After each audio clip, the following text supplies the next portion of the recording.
Mga kasama, alam nyo bang ayon sa Food and Nutrition Research Institute, ang obesity o pagkakaroon ng labis na timbang, lalo na kung simula pagkabata, ay nagpapataas sa panganib ng diabetes at mga sakit sa puso?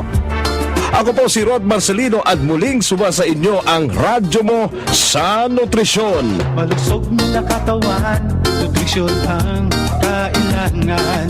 Malusog na isipan, nutrisyon ang kasagutan. Dobar dan sa ating mga kaibigan sa Bosnia at sa Croatia at Bulani sa Bula sa mga listeners natin sa Fiji at Yonapot naman sa mga suki natin ng Radyo Mo sa Nutrisyon dyan sa Hungary. Naku, international na international tayo. Kasama ko, of course, mga kasama ang paborito nating Saturday lunchtime host, ang mabait at malambing at syempre napakasipag na Executive Director ng National Nutrition Council, si Health Assistant Secretary Bernie Flores. Good afternoon, Ma'am Bernie. Uy, good afternoon, Rod. At sa ating mga giliw na listeners dito sa Metro Manila sa DZXL 558 kHz at sa buong Pilipinas sa mga Nutri-Eskwela Community Radio Stations mula Ilocos Sur, Cagayan, maayong hapon. Palawan, oo, hanggang Basilan, no? Yes, Isabela umaabot City, tayo. Basilan, sa ARM at sa buong mundo via www.rmnnews.com. Kaya naka-live stream tayo. Hindi lang pang national, pang international na tayo. Oo, totoo. Ayan, yes, Ma'am Bernie. At dahil Bear Month na, mga kasama, abay, malapit na ang mga handaan at kainan at tiyak, makadadagdag na naman sa ating mga bewang at timbang. At tamang-tama ang ating paksa ngayong hapon na tungkol sa pagbabawas ng timbang sa wastong pamamaraan. Ayun. Oo. Medyo bumigat man tayo sa mga darating na handaan, alam na natin ang mga tamang paraan upang bumalik tayo dun sa tamang timbang. I agree dyan, Ma'am Bernie.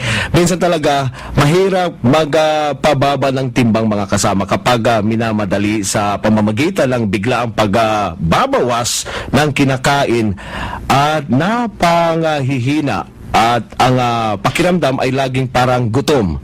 Okay? Totoo yan, Rod. Alam mo bang tulad nating adults ay wala ring mabilis at madaling paraan ng pagbabawas ng timbang. Pati yung mga bata. Tuloy, maraming overweight na bata ang nananatiling sobrang bigat o labis sa timbang hanggang sa kanilang pagtanda. At uulitin ko yung sinabi mo sa simula ng ating programa dahil baka hindi nag-register dun sa ating mga tagapakinig na kapag obese o masyadong mataas ang timbang ay mataas din yung panganib ng pagkakaroon ng mga karamdamang tulad ng asthma, diabetes, high blood pressure, sakit sa puso, at yung tinatawag nating obstructive sleep apnea o yung mga maikling udlot sa paghinga habang natutulog. Oo.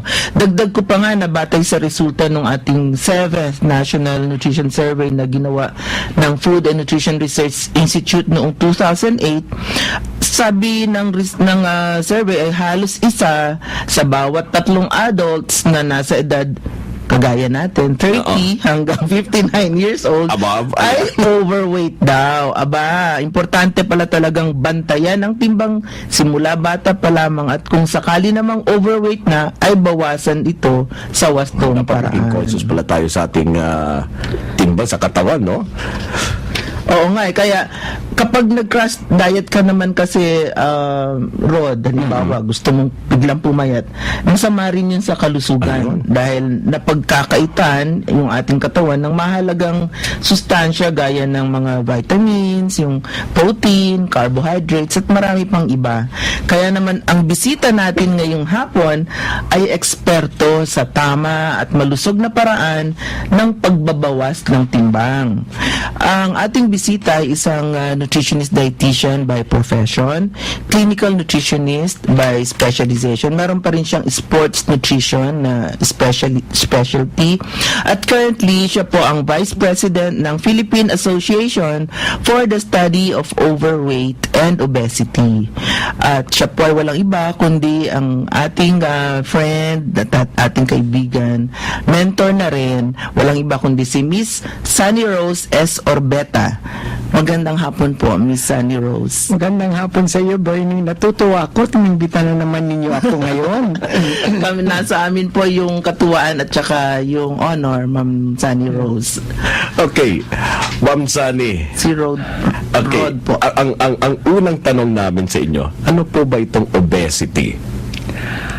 Ako, Rod, alam mo, yung obesity talaga, if you're talking about clinical, we go by what we call BMI, yung body mass index. Meron na kami talaga mga cut-off point. Okay. So, kung mga timbang mo, it goes within mga body mass index of 23. That's the Filipino cut-off point. No?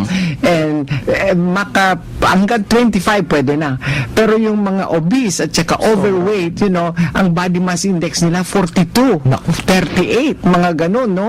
So, ngayon, ang cut-off point namin siguro between 28 overweight and 30 obese na yon. Ayun. Mulang 30 po, obese 30, na considered. yes. Oo, kaya talagang yun binabantayan namin yan. So we have a formula for that. Your weight in kilograms divided by your height in meters squared. So ni-square namin yan. Meron na yan. So, hindi lang po, wait ma'am. Kasi ang iba, ang tingin lang nila, pag mabigat, parang akala nila yun na yung measure of obesity. So, hindi Hindi. pala, no? Yes. Para sa ating kaalaman ng ating mga tagapakinig. It's a Yeah. formula, weight, over Kilograms divided by your height in meters squared. Ni-square Oh, namin square yan. pa, oo. Pero ang maganda ho ngayon, meron na kami ngayon yung mga parang cut-off points na sabi namin. So, kung mga iba sabi nila, 26 na yung body mass index namin. So, you better watch out kasi kung malapit na sa 28. So, 28, 27, overweight na yun. So, bale, nasa borderline na siya sa Oo. pagiging overweight. Obesity. Oo, obesity. So, yung obesity na yun, 30. Parang nagko-compute na ma'am si Rod. Sino ba ma'am ang mas prone sa obesity? Babae o lalaki? Babae. Babae. Oo, I Pero don't mas know why. malakas kumain yung lalaki, di ba? Ang pagtingin namin yan, most of the Bakit people ba? that come to our clinics are the girls. You know, well, aside from their Baka mas conscious naman sila ma'am, kaya? one way is that also, no, but I don't know why the most of the people are being sent to our clinics are really the women. The women. Oo. The males, they're all right, you know, but then yung kanilang baywang lang ang lumalaki, yung what we call central obesity. Yun, no? Pero the women, the whole body is getting Ano super kaya ma'am big. ang reasons bakit lumalaki yung buong yung buong katawan ng babae? Ano ba po ang mga sanhi ng obesity? Well, one of them, they say it's either hormonal imbalance na, or, you know, when they get into a certain age, yung age na sinabi mo ngayon, Bernie. Pero above all, ang nakikita ko as they get older, instead of getting more active, they're more lazy. Yan ang isa sa mga dahilan, ha? Yeah, alam mo yan. Sabi ko nga, bakit kayo hindi na naglalakad? Ay, ma'am, tatamad na kami. O ganun. And then, nagte-television na sila madalas. So, our society is getting really very indolent. You know, yung Yung lazy soap, na. ma'am, siguro yung mga soap natin. Oh, yeah, isa pa Ilang yan. oras yung soap natin, di ba? Sa TV, sunod-sunod. Yes, oo, nandun na nakaupo. Puro maganda naman ng palabas kasi siguro Oh, tumatayo yung mga ano. Pero yun, nanonood. yan, and so now we have a recommendation na kung maaari lang, even only 30 minutes a day. Ano ba yun? 30 minutes, kawala yun, no? But if you are really overweight and obese, we tell them at least to go 1 hour naman kung maaari.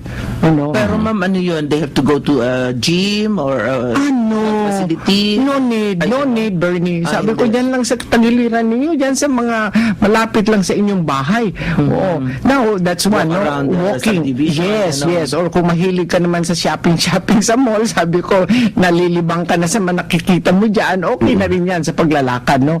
You don't need to run. You don't need to be exhaustive, but you have to go by time. You know? Kasi some people said, ay ma'am, you know, paspas kami para 15 minutes tapos na. Hindi nga eh. We prefer longer time. Longer Okay. time. So, Pero ma'am, yung sinasabi nila dapat daw aerobic. yung exercise mo para ka talagang magbawas ng timbang. Yeah, aerobic kasi that's a sustained movement, no? Oo. So walking is a sustained movement. Okay. Swimming is Swimming a sustained also. movement, Okay. no?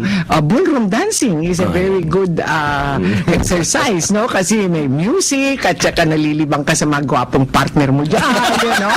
So, Yung belly dancing, pwede rin. yes, can be also. Yung pole dancing. Nakita ko yung isang article nung isang araw. Ball dance. Pole. Yeah. Yeah, these are the newer ones, no? Pero, kailangan mo pa yung mga remienta, I call that, mga pole, and then you have to have the correct technique. Baka mahulog ka pa dyan, o madapa ka pa dyan, Pero, the best for me is walking in your environment, in your vicinity, yung mga ganon, no? Oo. Eh yung mga yung kung minsan psychological din daw ba ang pagdagdag ng timbang, like for instance you have a problem o kaya stressed ka o kaya depressed ka, nakakadagdag ba yun ng timbang? Oh yes, of course. Like for instance, instead of focusing on what you should be doing, pinofocus mo na yan, ay naku, ba't hindi ka naka-exercise? Sabi ko sa mga pasyente, Mama, dami akong problema. Anong problema? Hindi umuwi yung asawa ko kagabi, o kung ano-ano yung mga problema nila, so hindi na daw siya nakalakad, or Parang mababaw lang, but and yet those reasons are di ba, real? Real, or else, yung mga iba naman na natutuwa sila kasi sabi daw yung asawa na, ay, lumalaki ka na, pumangit ka na, yung mga ganun. Oh, they are highly inspired to do something, So, kanya-kanya. That's why when they say, the Filipino is really a unique race. Kasi iba-iba yung, ba't na dito ka nagpapapayat? Ay, ma'am, kasi yung girlfriend, yung ganito, mistress ata siya, o Sabi ko, nagulat ako. Kasi, ang ganda-ganda yung katawan niya. Ako, hindi na magandang katawan ko. So, Ayun, nako. misis. Yeah, or So, kuminsan, challenge siya ngayon. challenge. And then, yung mga iba pa, nagtitipid sa mga kanilang mga allowance kasi gusto nila nga magpa-liposuction or lapectomy or kung ano yan because quick fix yun. Yun yung hindi nyo ina-advise. No naman, mahirap yun kasi aside Kahit from may pera ka, like yes, people who can afford. yes, Bernie, it will come back for sure. Aha. I've talked to experts about doing this and they say, I'm so sorry but within 6 months kung hindi sila formal sa mga Discipline. commitment nila talagang bumabalik sayang Kung saan lang. pa bumalik yung taba, Ay, oo. Saan parte pa ng Oo, katawan? talaga. Ay, may iba pa po bang health risk kapag labis ang katabaan, ma'am? For sure, madami. As Rod was saying in the earlier comments, na talagang it carries a lot of chronic ailments like diabetes, hypertension na sinabi mo kanina, and then you don't operate well in your life kasi napakabigat yung Mabigat. timbang mo, no? And then especially kung minamata-mata ka pa yung mga ka-office mate na lumalaki ka na dyan, ano nung ginagawa mo, yung parang ganun. And you lose self-esteem. Yun. Pinay pa naman masyadong. Kumusta ka na? Ang taba mo na. Di ba yung mga ganun ang batian natin? Correct. Anyway, mga kasama, alam ko may mga tanong kayo, especially yung mga nagbabawas ng timbang dyan, sa tamang paraan. Alright? Ay nako, pwede po kayong magtanong sa ating bisita ngayong hapon ito kay Miss San Rose. Huwag po kayong magdadalawang isip, i-text ang inyong tanong sa text line 0908-862-6618. Again mga kasama, ang ating text line, it's 0908-862-6618. Papatuloy po ang ating interesanteng talakayan, pero bago yan, ang ating pinakahihintay na segment ng ating text question of the day. Okay, ang text question po ay magbigay ng isang karamdaman na maaaring ibunsod ng obesity. Napakasimple. I-text lang po ang inyong sagot sa ganitong format mga kasamang inyong full name, space, address, space, sagot at isend po yan sa 0908-862-6618. Magbabalik ang Radyo Mo sa Nutrisyon. Radyo Mo sa Nutrisyon. DZXL at Radyo Mo sa Nutrisyon. Isinusulong ang nutrisyon at kalusugan ng milyong Pilipino. Radyo Mo sa Nutrisyon. Tuwing Sabado, alas 12:30 hanggang 1:00 ng hapon. Radyo Mo sa Nutrisyon sa DZXL.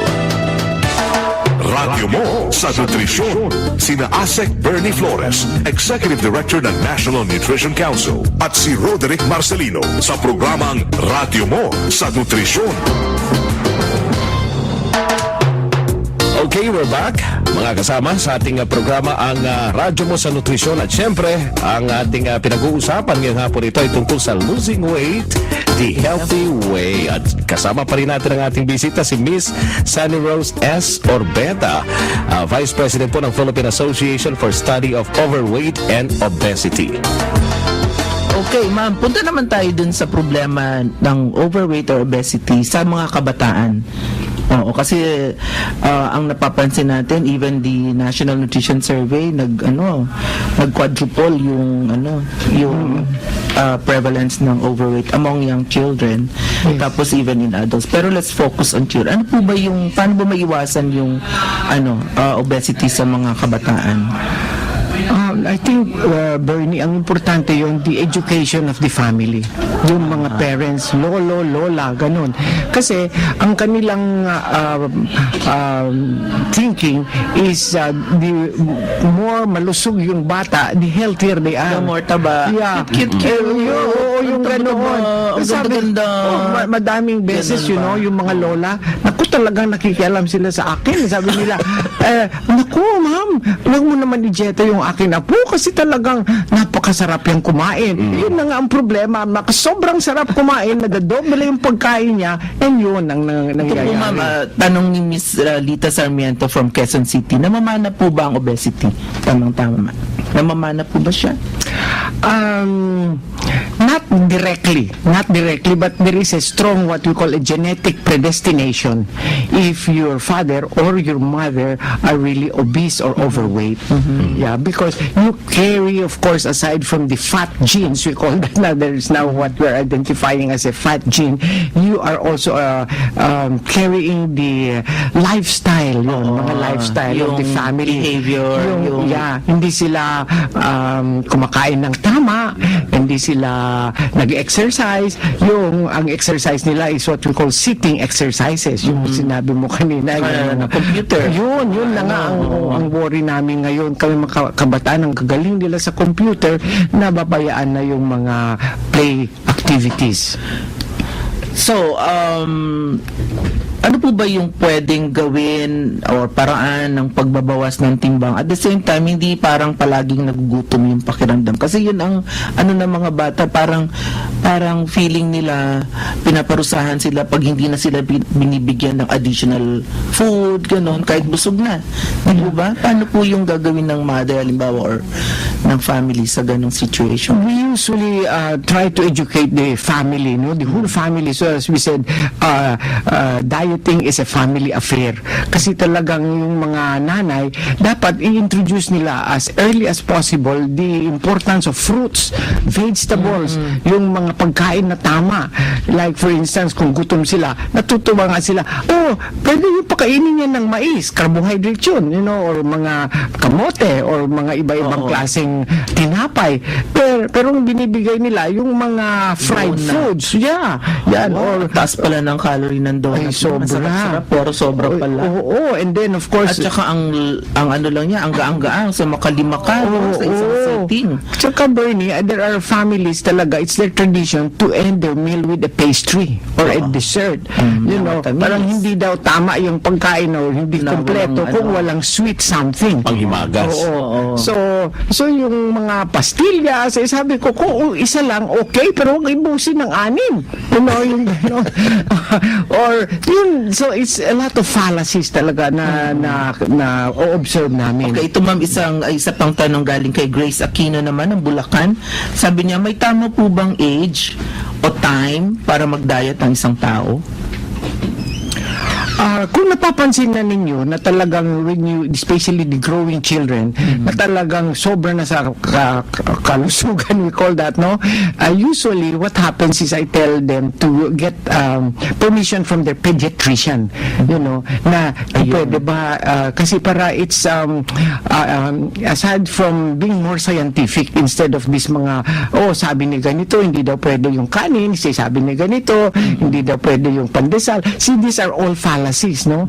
So my recommendation, if talagang sumusobra na yung timbang ng mga bata, to get permission from the pediatrician magpatingin na para sa magpatingin na doktor. sa Oo. professional. I emphasize professional nutritionist or dietitian para tama lang yung kanilang advice, hindi hearsay. Oh, yun. So, yun na rin, kasama na rin yung growth monitoring, no, yung regular growth monitoring para hindi na siya maghintay na lalo pa siyang tumaba o yung bata ay lalong tumaba. Pag namomonitor niyo regularly ang weight niya, pag medyo tumatas na siya, computin niyo na yung weight in kilograms over height in Meters squared. At kung more than 25 kayo, yun, medyo ano na. Delikado na. Oo. Ano naman po ang tamang paraan para ma-maintain ang timbang? Kung na-achieve halimbawa na natin yung ideal weight natin, paano naman natin ma-maintain yan, ma'am? Alam mo, Bernie, ang nakikita ko sa aking practice is exercise. Kasi pagkatapos na kuha nila yung kanilang tamang timbang, they're getting lazy. You know, kasi sabi ko, Wala nang achieve na. challenge. Oo. Oo. So I always tell them that is one part. Ang nakikita ko is those who have maintained a good exercise program, Bernie, maski lang walking 30 minutes and all that, talagang na-maintain nilang katawan nila. Oo. So, as you said earlier, you don't need to go to an expensive trainer or a gym workout. Something that you can do right away. Housework, ma'am. Oh ganun. yeah. Oo. Oh yeah, madami yan. Ganun, no? Up and down the stairs, you know. Hindi na kayo mag-escalator or mag-elevator. Maghagdan na lang kayo. Madaming aking mga pasyente, ma'am, ang opisina namin sa 5th floor or sa 7th floor. Pwede ba ilakad ninyo? Ma'am, basang-basa na kami pagdating na sa opisina. Ayaw na Wala nila na sa ganun, no? So, yun. I tell them, you start first with mga 3 floors, walking there. Then, you meet the elevator na sa 3rd floor. Pwede na yan, ganun, no? Pero hindi pwede ma-zero talaga. Ganun ang nangyayari. So, nakikita ko all the time, they get leisure and leisure talaga. Siguro, ma'am, dun sa kabataan, siguro kailangan din natin i-emphasize na yung medyo mabigat na o mataba na, hindi na rin yun healthy. Kasi yung concept natin na pag mataba, mas cute, mas maganda, mas healthy. So, siguro ma'am, marinig nila from you na hindi na yun healthy actually pag sobra na yung Ay, oo. Yeah, that's why I said earlier, we have to educate their parents. The entire Oo. family. Especially the lolos and the lolas, yung nakikita ko yung nag-spoiled. Yeah, ma'am. Inuulit-ulit niyo lagi kanina pa yung Kasi, lola-lola. in fact, now, I have a new technique. Only the father and the mother comes with the child. No more. Ako, Bawal. Bawal na yung lola-lola. Kung minsan I tell them, could you wait outside, and insulto sila. Kasi sila pala ang nagbibigay ng mga chocolate candies, yung mga, the parents, you know, cannot really, not Hindi naman rin not magsuway, afford. ano, Pero yan sila. So ngayon, I have a new directive, you know, father and mother Sumusunod only. naman po sila. Tsaka yaya. Dito tayo yung mga yaya. Grabe tayo yung mga yaan na yan, no? Nagpapakain kung hindi sila Para hindi sumunod. sila maabala. Yeah. Siguro. Yeah, meron na yan. Alam ko, madami yan. Sino bumibili itong mga tsokolate at saka itong mga pastries, mga ganun? Ma'am, yung akin na lang pera kasi wala na. O see, in other words, they really sila mismo nagbibigay. At saka, Bernie, bawas-bawasan yung fried foods. Everything from morning till night, prito. Pritong itlog, pritong isda. So, dapat din yung mga caregivers natin maging creative din. Yes. Para hindi lamang prito, they can use steam, the other ways of cooking the food. Yes. Oo. You know, it's a question of really starting them. Kasi yung mga iba naman, yung nakikita ko na when they're young, sinigang, nilaga, tinola, bake, steam, stewed, mga ganon, no? They carry that eating habit up to old age or up to their teens, no? Pero yung mga iba, talagang hindi sila sanay. So, they look for the fried foods, fried items. Naku, hirap na hirap ako talaga sa mga yan. No, wala silang starting early. Okay. Napaka-interesante. Ang daming tumatawag, ang daming nagte-text, ang daming nagtatanong. Oo, pero actually, Rod, meron na tayo ng Mga winners. Mga winners. Oo. Oo. Siguro, ibigay na natin. Ngayon na ba? Oo. para meron pa tayong time konti para sa konting discussion. Okay, ang ating tatlong nanalo ng 100 peso each sa ating text question for the day. Sabi natin, ang tanong ay magbigay ng isang karamdaman na maaaring ibunsod ng obesity at tingnan mo naman, Rod, tatlong lalaki ang nanalo. Tatlo out of dalawa out of 3. Unahin natin yung babae, si Miss Angela Manalo from Tuba, Benguet. Layo. Oo. At ang sabi niya ay asthma at sakit sa puso. Sagot. Okay po, ma'am, no? Tama. Yes. Tapos si Dave Santos naman from Cebu City. Diabetes ang sagot niya, from Cebu. At ang pangatlo nating winner ay si Romy Tuason Salao ng Bulacan, asthma and diabetes ang sagot. Congratulations sa inyong tatlo. Sa mga di naman pinalad, wag po kayong ma-depressed. Baka kayo tumaba. Baka mapasobrang inyong kain at hala, madagdagan ng inyong timbang. So, tutok lang po muli sa Sabado at malay nyo, kayo naman ang magwagi. Correct, oo. So, at this point ay pasalamatan natin ang ating guest. Maraming salamat, Miss Sunny Rose Orbeta. Tiyak marami sa ating mga kababayan ang naliwanagan kung bakit dapat iwasan ang pagiging sobra sa timbang at kung ano yung mga wastong paraan ng pagbabawas ng timbang at pag-maintain ng ideal na timbang. Parang ang bottom line, discipline. Correct. Yan ang And pinaka-importante. exercise. Oo. Yan. Lahat ng bagay pag sobra, masama. Oo. So, alright, Miss Sunny Rose, ang inyong mensahe and your parting words para sa ating mga tagapakinig ngayong hapon. Well, definitely they must eat. Ewan ko kung nakita nila yung food guide pyramid, you know, yung carbohydrate is the nutrient priority. Pinakamadami, Yun, that is our obligatory fuel. Yun naman mga iba, they go into these mga fad diets, you know, inaalis nila yung rice. What is wrong with rice? Nothing. So, yan ang aking parting word. They must not remove the carbohydrate. So, rice, corn, bread, pansit. basta in moderation. in moderation. Hindi naman sa Yan. bandehado. Oo. Tama. Hindi naman Moderation yun. lang. Okay, Oo. tama ng isang plato, babalik pa uli. Yes. Kulang pa. Yeah, yun. At saka of course, definitely fruits and vegetables. Yeah, Ewan ko ba't importante. ini-ignore nila yung fruits and vegetables, no? And then, I also tell them to emphasize some seafoods, you know, fish. Gusto nila siyempre steak. Kala nila yun, yung mga ganun, karne all the time. And then, of course, piniprito masyado yun, no? So, gayon. And then, definitely, they must add some exercise program in their lives. And you start them early. Kasi kung you start them now when they're teenagers, you know, mahirap na yun. Talagang they're already addicted to the computer or those mga Set ways na. yes, yeah. Pero as early as they can, sinasabi namin, maski nang magbisikleta lang sila or maglakad-lakad lang sila, okay na yun. Tsaka ano, ma'am, yung pinakahuli? Lolo, lola, ano po? Ayan, you are for one. Di ba, Rod? Sila kasi ang nag-spoil, Bernie. Hindi naman pala mahirap ang umiwas, Ang di ba? promotor, no? Sa sobrang pagtaba at kung sakali na mga mataba na may mga paraan namang tama upang magbawas ng timbang. Okay, so maraming salamat sa lahat ng mga nakinig sa atin, lalo na sa ating mga listeners sa DZXL 558 kHz at viewers sa www.rmnnews.com. Lagi lang po kayong makinig sa Radyo Mo sa Nutrisyon tuwing Sabado, 12:30 to 1 p.m. Pwede rin niyo po kami maging friends sa Facebook. Hanapin lang po ang Radyo Mo sa Nutrisyon. I-click niyo lang po yung like at friends na po tayo. At kung nais niyo mapakinggan muli yung naging programa ngayong hapon at yung mga nakaraan natin mga episodes, punta lang po kayo sa www.youtube.com/Radyo Mo sa Nutrisyon. Ayan. Maraming salamat sa mga kaibigan. Mga kaibigan sa inyong palagiang pakikinig. Mga kasama, tandaan, dito sa Radyo Mo sa Nutrisyon, bubusugin namin kayo sa impormasyon. At sisiksikin naman namin kayo ng mga tip tungkol sa tamang nutrisyon.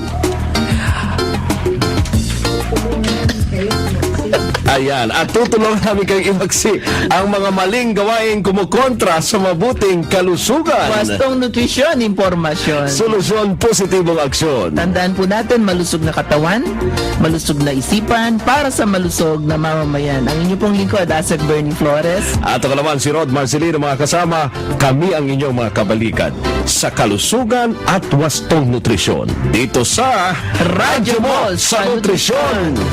Na katawan, nutrisyon ang kailangan. Thank you very Busog much. na isipan, nutrisyon ang kasagutan.